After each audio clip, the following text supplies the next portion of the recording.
کہ بیٹی کی شادی کرنے کے لیے باپ کو اپنا گھر بیچنا پڑتا ہے اور باپ کو بیاج پر بینک سے لون لینا پڑتا ہے۔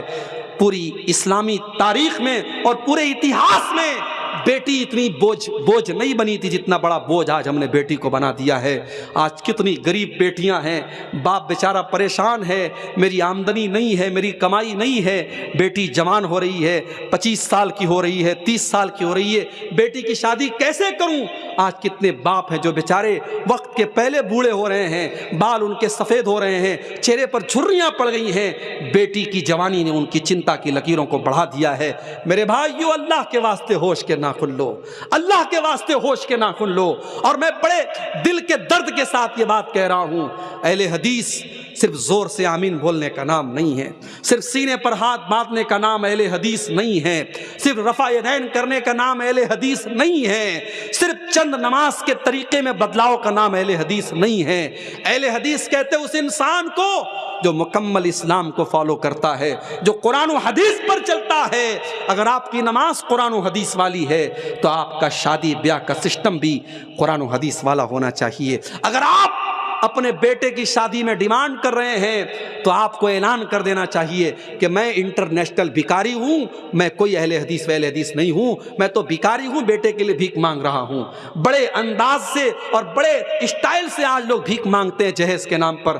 میرے بھائیوں، میں اپنے نوجوانوں سے کہنا چاہوں گا کہ اگر تمہیں اپنے بازوؤں پر ہمت ہے اور اپنے بازوؤں پر بھروسہ ہے تو اتنا گٹس پیدا کرو، اپنے باپ سے جا کے کہہ دو، اپنی ماں سے جا کے کہہ دو کہ میں ایک معمولی چٹائی پر لیٹ جاؤں گا مگر مجھے اپنے سسرال سے ملنے والے بیڈ کا انتظار نہیں کرنا ہے، میں گھڑے کا ٹھنڈا پانی پی لوں گا، مجھے سسرال سے ملنے والی فریز کا انتظار نہیں ہے، میری بیوی اپنے ہاتھوں سے کپڑا دھل لے گی، مجھے سسرال کی واشنگ مشین کا انتظار نہیں ہے، میں اپنے بیٹی کے باپ کو میں جہیز کے نام پر کوئی اس کے اوپر بوجھ نہیں ڈالوں گا۔ آج میرے بھائیوں، ان ڈیمانڈوں کی وجہ سے بیٹی بوجھ ہو رہی ہے۔ نکاح کو آسان کرو میرے بھائی، نکاح کو آسان کرو، ورنہ آج ابھی نیوز آئی ہے یو پی کے اندر سے، مدرسے میں پڑھنے والی لڑکی اسلام چھوڑ کر کے دوسرے مذہب میں داخل ہو چکی ہے، مرتد ہو چکی ہے۔ یہ اتر پردیش کی نیوز ہے۔ آج اتر پردیش سے لے کر بنگال تک کتنی مسلمان لڑکیاں ہیں جو اسلام کو چھوڑ رہی ہیں، مرتد ہو رہی ہیں، دین اسلام کو چھوڑ کر کے دوسرے مذہب میں داخل ہو رہی ہیں۔ یہ رونے کا مقام ہے میرے بھائی۔ اسلام کوئی ایسا دین تو نہیں ہے، یہ تو اللہ کا دین ہے۔ آج یہ دور آ گیا کہ ہماری بیٹیاں، ہماری بہنیں اسلام کو چھوڑ کے جا رہی ہیں اور ہمیں سمجھانا پڑ رہا ہے کہ اسلام بہت اچھا دین ہے۔ ہم نے تو تاریخ میں سمیہ کا واقعہ پڑھا تھا، ہم نے تو تاریخ میں ایسی عورتوں کا واقعہ پڑھا تھا جنہوں نے اپنی جان دے دی مگر ایمان کو جانے نہ دیا، اور آج عشق اور پیار کے نام پر اور محبت کے نام پر مسلمان لڑکی اپنے مذہب کو اور اپنے اسلام کو چھوڑ رہی ہے۔ میرے بھائیوں، نکاح کو آسان کرو، نکاح کو آسان کرو۔ آج ایسی لڑکیوں کے میرے پاس بھی میسج آتے ہیں، ای میل آتا ہے، مولوی صاحب میرا باپ میری شادی ایسی جگہ کرنا چاہتا ہے جہاں لڑکا قبر پرست ہے، مزار پہ سجدہ کرتا ہے، قبر پہ سجدہ کرتا ہے، پورے گھر میں تعویذ پہنا جاتا ہے۔ مولوی صاحب میں ایسے گھر میں شادی نہیں کرنا چاہتی ہوں، میں نے اپنے باپ سے کہا کہ میری شادی فلاں کے ساتھ کر دیجئے، وہ لڑکا نیک ہے، دیندار ہے اور قرآن و حدیث پر چلنے والا ہے، لیکن میرا باپ تیار نہیں ہے۔ کان کھول کر کے سن لو، اگر لڑکی کی شادی اس کے ولی کی اجازت کے بغیر جائز نہیں ہے تو لڑکی کی شادی زبردستی کرنا بھی جائز نہیں ہے۔ زبردستی اگر آپ اپنی لڑکی کی شادی اس کی مرضی کے بغیر غلط جگہ کر رہے ہیں تو یہ بھی جائز نہیں ہے۔ لڑکی کی اجازت بھی ضروری ہے۔ اگر لڑکی کی شادی میں اس کے گارجین کا تیار ہونا اور اس کے ولی کا راضی ہونا ضروری ہے تو لڑکی کی رضامندی بھی ضروری ہے۔ آپ زبردستی اگر لڑکی کی شادی کرتے ہیں تو اسلام کی نظر میں یہ نکاح بھی ویلڈ نہیں ہے، صحیح نہیں ہے۔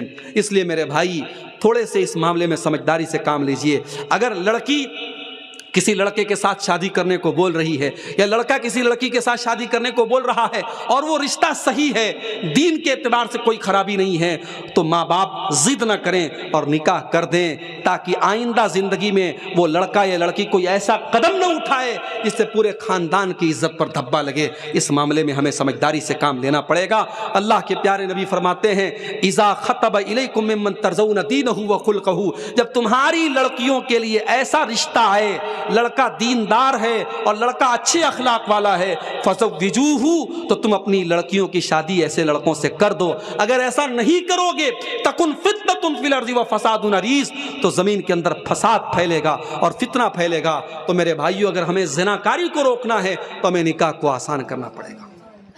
اور آگے بڑھیے، اللہ کے نبی فرماتے ہیں جتنب السبع الموبقات، 7 ہلاک کر دینے والے گناہوں سے بچو۔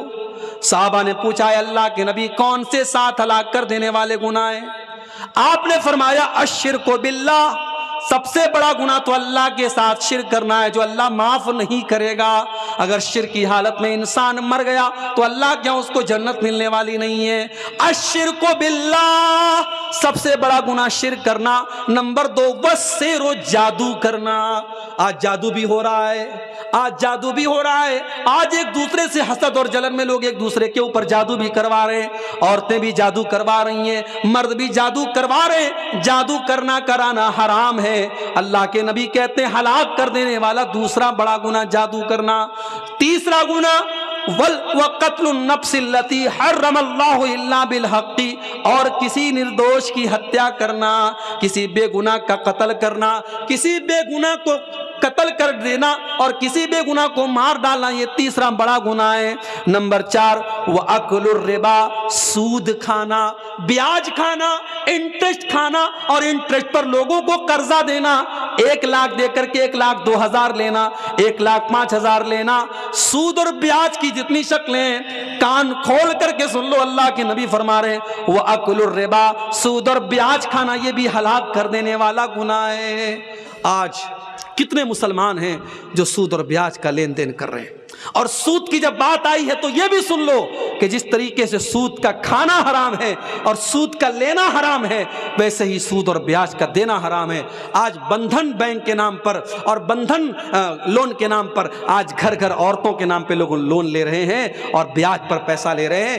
یاد رکھو اللہ کے نبی نے بیاج کھانے والے، بیاج کھلانے والے، بیاج کو لکھنے والے، بیاج کی گواہی دینے والے، سب پر اللہ کے نبی نے لعنت کی، اور آپ نے فرمایا سب برابر ہیں۔ اس لیے بیاج کے کھانے کھلانے والے کان کھول کر کے سن لے، ہلاک کر دینے والے گناہوں میں چوتھا گناہ اللہ کے نبی نے فرمایا وَأَكْلُ الرِّبَا، سود کھانا۔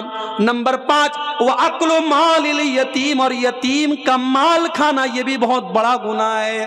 جو بچہ یتیم ہو گیا، جو بچہ اناتھ ہو گیا، جس کا باپ مر گیا، اس کو تو سہارے کی ضرورت ہے۔ ہو سکے تو اس کے کام آ جاؤ، ہو سکے تو اس کی مدد کر دو، ہو سکے تو اس کا سہارا بن جاؤ۔ لیکن کچھ بڑے بے رحم لوگ ہوتے ہیں جو یتیم کا مال بھی ہڑپ جاتے ہیں۔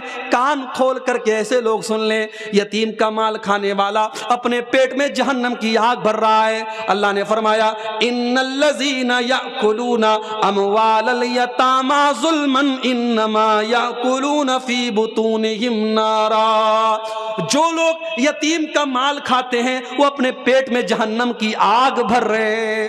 یتیم کا مال کھانے والا جہنم کی آگ بھر رہا ہے۔ اور اگلی چیز فرمایا وَالتَّوَلِّي يَوْمَ الزَّحْفِ، اور جنگ کے میدان میں پیٹ پھیر کے بھاگ جانا۔ جنگ کے میدان میں جو پیٹ پھیر کے بھاگ جائے وہ بہت بڑا گناہ کر رہا ہے، ہلاک کر دینے والا گناہ کر رہا ہے۔ اور 7واں گناہ وَقَذْفُ الْمُحْصَنَاتِ الْغَافِلَاتِ الْمُؤْمِنَاتِ، پاک دامن عورت پر، شریف عورت پر زنا کی تہمت لگانا، کسی پاک دامن عورت کے اوپر غلط کام کرنے کا آروپ لگانا اور اس پر زنا کی تہمت لگانا، یہ بھی بہت بڑا گناہ ہے اور ہلاک کر دینے والا گناہ ہے۔ اور آگے بڑھیے، رشوت کا لین دین بھی بہت زیادہ ہو رہا ہے۔ رشوت لینے والا اور رشوت دینے والا دونوں پر اللہ کے نبی لعنت فرماتے ہیں۔ فرمایا لعن اللہ الراشی والمرتشی، رشوت لینے والے کے اوپر بھی اللہ کی لعنت ہو اور رشوت دینے والے کے اوپر بھی اللہ کی لعنت ہو۔ کسی کا حق مارنے والا، کسی کی زمین جائیداد کو کھا جانے والا، یہ بھی بہت بڑا گنہگار ہے۔ اللہ کے نبی فرماتے ہیں لَتُؤَدُّنَّ الْحُقُوقَ إِلَىٰ أَهْلِهَا يَوْمَ الْقِيَامَةِ، او لوگو تم نے دنیا میں کسی کا حق اگر لے لیا ہے تو اس کا حق دے دو، ورنہ قیامت کے دن تم کو دینا پڑے گا۔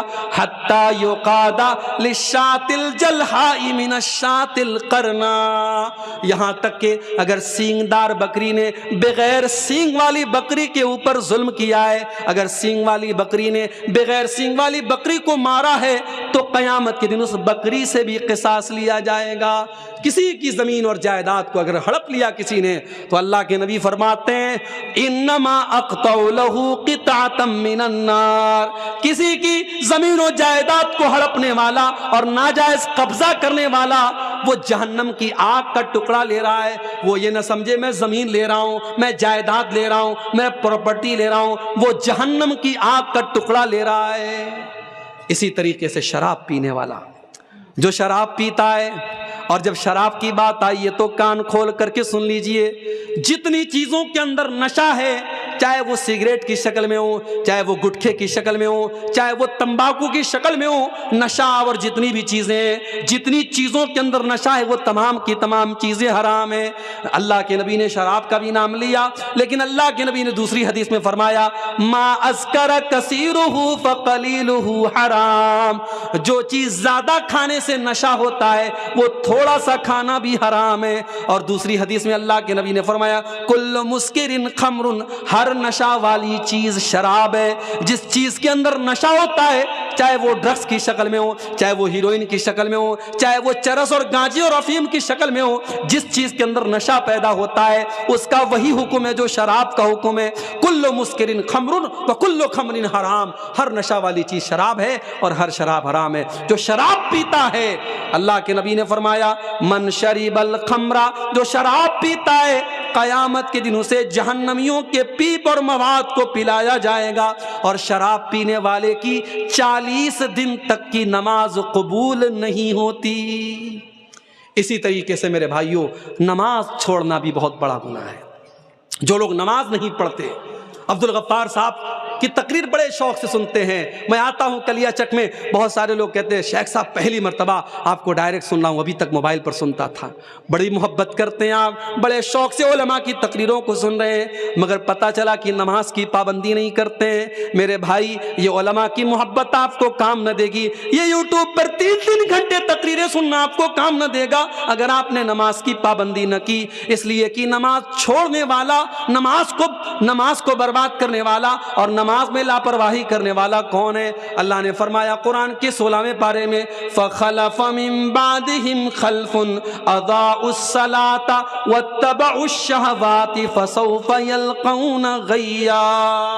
نماز کو برباد کرنے والے وہ لوگ ہیں جو نالائق لوگ ہیں، جہنم میں جانے والے لوگ ہیں، وہ نماز کو برباد کرتے ہیں۔ میرے بھائی، جس نبی سے ہم محبت کرتے ہیں، جس نبی کا ہم کلمہ پڑھتے ہیں، اس نبی کو نماز سے بڑی محبت تھی۔ اللہ کے نبی جب ٹینشن میں ہوتے تھے حضرت بلال سے کہتے تھے یا بلال ارحنا بالصلاۃ، اے بلال جلدی سے اذان دے دو اور نماز کے ذریعے ہمارے دل کو سکون پہنچاؤ۔ اور اللہ کے نبی نے آخری وصیت یہ فرمائی، اپنے انتقال کے پہلے آپ نے امت کو یہ میسج دیا الصلاۃ الصلاۃ، اے لوگوں نماز کی پابندی کرو اور اپنے غلاموں اور لونڈیوں کا خیال رکھو۔ میرے بھائی، نماز کو اگر آپ برباد کرتے ہیں تو قیامت کے دن اللہ کے نبی بھی آپ سے ناراض ہو جائیں گے اور اللہ بھی آپ سے ناراض ہو جائے گا۔ اس لیے نماز کی پابندی کرو، اور قیامت کے دن پہلا سوال نماز کے بارے میں ہوگا۔ اللہ کے نبی فرماتے ہیں ان اول ما یحاسب به العبد یوم القیامت صلاته، قیامت کے دن پہلا سوال بندے کی نماز کے بارے میں ہوگا۔ فَإِن صلحت، اگر نماز صحیح ہے، اگر نماز کا معاملہ صحیح ہے، فقد افلح، تو انسان کامیاب ہو جائے گا۔ وَإِن فسدت، اور اگر نماز کا معاملہ گڑبڑ ہے، فقد خاب وخسر، تو انسان ناکام ہو جائے گا۔ نماز کا چھوڑنے والا بھی بہت بڑا گنہگار ہے۔ اور ایک آخری حدیث سنا کر کے بات ختم کرتا ہوں، ہماری ماؤں بہنوں سے ریلیٹڈ یہ حدیث ہے، اس کو بھی آپ سن لیں، یہ صحیح مسلم کے اندر یہ حدیث موجود ہے۔ اللہ کے نبی فرماتے ہیں کہ میں اپنی امت کے 2 لوگوں کو جانتا ہوں، صنفان من اہل النار لم ارہما، 2 قسم کے لوگ جہنم میں جائیں گے، ان کو میں نے ابھی نہیں دیکھا ہے، یعنی وہ بعد میں آئیں گے، وہ قیامت کے پہلے آئیں گے، وہ قیامت کے قریب والے دور میں آئیں گے۔ نمبر 1 قوم معهم سیات کاذناب البقر یضربون بها الناس، ایسے لوگ آئیں گے جن کے ہاتھ میں گائے کی دم کی طرح کوڑے ہوں گے اور وہ کوڑوں سے لوگوں کو ماریں گے، اتیاچار کریں گے، ظلم کریں گے، وہ اپنے پاور کا غلط استعمال کریں گے، وہ اپنی طاقت کا غلط استعمال کریں گے۔ ہر وہ انسان وہ جو ظلم کرتا ہے، جو لوگوں پر اتیاچار کرتا ہے، وہ اس حدیث کے اندر شامل ہے۔ آپ نے فرمایا ایسے ظالم لوگ جہنم کی آگ میں جلیں گے۔ کبھی کسی پر ظلم مت کرو میرے بھائی۔ اگر اللہ نے آپ کو پاورفل بنایا ہے، دولت والا بنایا ہے، اپنی دولت کا غلط استعمال مت کرو، اپنے پاور کا غلط استعمال مت کرو۔ یاد رکھو جس پر ظلم کرو گے اگر اس کے منہ سے بد دعا کی آواز نکلی تو اللہ کے نبی فرماتے ہیں کہ مظلوم کی بد دعا کے درمیان اور اللہ کے درمیان کوئی رکاوٹ نہیں ہے، اس کی بد دعا ڈائریکٹ اللہ کے پاس جاتی ہے، اور مظلوم نے اگر بد دعا کر دی تو آپ کا کام تمام ہو جائے گا، برباد ہو جائیں گے آپ۔ اس لیے کسی پر کبھی ظلم مت کرنا میرے بھائی۔ تو یہ پہلی کیٹیگری کے لوگ ہیں جو جہنم میں جائیں گے۔ اور دوسری کیٹیگری کون ہوگی؟ فرمایا وَنِسَاءٌ کاسیات عاریات ممیلات مائلات، ایسی عورتیں جو کپڑا پہننے کے باوجود ننگی ہوں گی، کپڑا پہننے کے باوجود ننگی ہوں گی، یعنی ان کا ڈریس ایسا ہوگا، ان کا کپڑا ایسا ہوگا جو ان کے شریر کو پردرشت کرے گا، ان کی باڈی کو ایکسپوز کرے گا، وہ اپنے جسم کو نظر دکھائیں گی، اپنے شریر کا پردرشن کریں گی۔ کاسیات عاریات، کپڑا پہننے کے باوجود ننگی ہوں گی۔ آج کہنے کی ضرورت نہیں ہے کہ آج مسلمانوں کے گھروں میں ایسے کپڑے پہنے جا رہے ہیں، پورا کپڑا نیٹ کا کپڑا ہے، پوری آستین نظر آ رہی ہے، پوری بیک لیس آج جو ہے کپڑے پہنے جا رہے، پوری پیٹھ نظر آ رہی ہے، پیٹ نظر آ رہا ہے، پورا شریر نظر آ رہا ہے، کپڑا پہننے کے باوجود وہ عورت ننگی ہے، اور مسلمانوں کے گھروں میں ایسے کپڑے پہنے جا رہے ہیں۔ آپ نے فرمایا ممیلات مائلات، ایسی عورتیں جب چلتی ہیں ان کی چال کے اندر بھی بے حیائی ہوتی ہے، وہ اپنی چال کے ذریعے دوسروں کو آکرشت کرتی ہیں، وہ شرما شرما کے نہیں چلتی، وہ تو اترا اترا کے چلتی ہیں، وہ تو بے حیا اور فاحشہ عورتوں کی طرح چلتی ہیں۔ مائلات، اور خود وہ ان بے حیا لوگوں کی طرف مائل ہوتی ہیں، ان کی چال بھی بے حیا عورتوں کی طرح ہوتی ہے، اور وہ غیر مردوں کی طرف آکرشت ہوتی ہیں۔ آپ نے فرمایا رؤوسہن کاسنمۃ البخت المائلہ، ان کا ہیئر اسٹائل ایسا ہوگا جیسے اونٹ کا کوہان ہوتا ہے۔ انٹرنیٹ پہ جا کے دیکھ لینا اونٹ کے کوہان والا ہیئر اسٹائل کیسا ہوتا ہے۔ اگر آپ کے گھر کی بہن بیٹی ایسا ہیئر اسٹائل بناتی ہے جو اونٹ کے کوہان کی طرح ہے تو اپنے گھر کی بہن بیٹیوں کو منع کر دینا، یہ جہنمی عورت کی نشانی بتائی گئی۔ رؤوسہن کاسنمۃ البخت المائلہ، اونٹ کے کوہان کی طرح ان کے بالوں کا جوڑا ہوگا، ان کا ہیئر اسٹائل ہوگا۔ آج کل میک اپ کے نام پہ کیا کیا ہو رہا ہے۔ ابھی میری اہلیہ ایک دن بتا رہی تھی کہ آج کل کوئی وہ ہونٹ میں کوئی انجیکشن لگا کر کے ہونٹ کو موٹا کرتی، یعنی یہ کیا کیا ہو رہا ہے۔ پلک کو جو ہے آئی برو کو بالکل جو ہے برابر کر دیتی ہیں اور اس میں کاٹ چھانٹ کرتی، جبکہ اللہ کے نبی نے متنمسات جو آئی برو کے ساتھ چھیڑ چھاڑ کرتی۔ ہاں اگر کسی عورت کی آئی برو عام عورتوں کے مقابلے میں بہت زیادہ عجیب و غریب لگ رہی ہے، بدصورت والی کیفیت ہے، تو اس کو وہ صحیح کر سکتی ہے، لیکن خوبصورتی کے نام پر اچھی خاصی اپنی آئی برو کو سیٹ کرنا یہ صحیح نہیں ہے، اور ہونٹ کے اندر انجیکشن لگا کے ہونٹ کو موٹا کرنا یہ حرام ہے میری ماں اور بہنوں۔ ہاں کسی عورت کے اگر چہرے پر بال آ گئے، ظاہر ہے کہ عورت کے چہرے پر بال نارملی نہیں آتے تو ان کو وہ ریموو کر سکتی ہے، ان پر ویکسنگ وغیرہ کروا سکتی ہے، مگر نارمل اپنے بالوں میں ویکسنگ وغیرہ کروانا یہ صحیح نہیں ہے۔ تو فیشن کے نام پر آج بہت کچھ ہو رہا ہے۔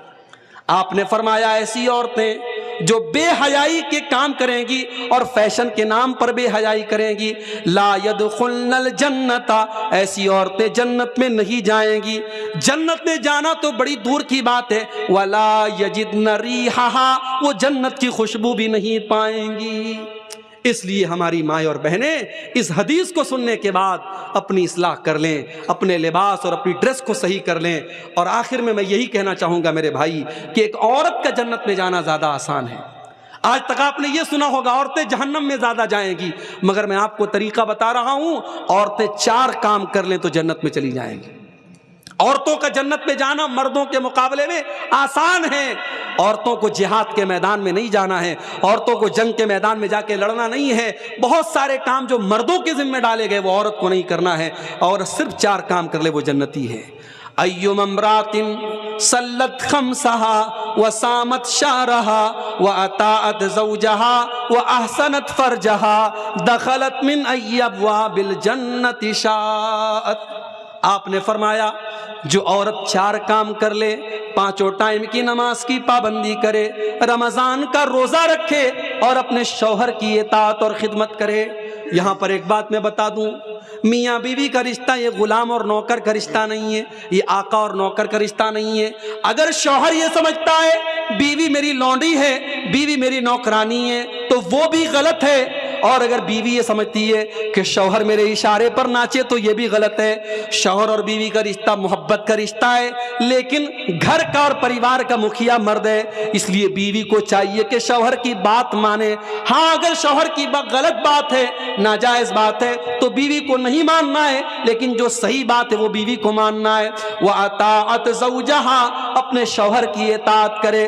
وَأَحْسَنَتْ فَرْجَهَا, اور اپنی شرمگاہ کی حفاظت کرے, اپنی آبرو کی حفاظت کرے, اپنے آپ کو زنا سے بچائے, اپنے آپ کو بدکاری سے بچائے. یہ 4 کام جو عورت کر لے, اللہ کے نبی فرماتے ہیں دخلت من ای ابواب الجنۃ شاءت, ایسی عورت جنت کے جس دروازے سے چاہے جنت میں چلی جائے گی. تو یہ چند گناہوں کے تعلق سے میں نے آپ کے سامنے میرے بھائیوں بات رکھی ہے.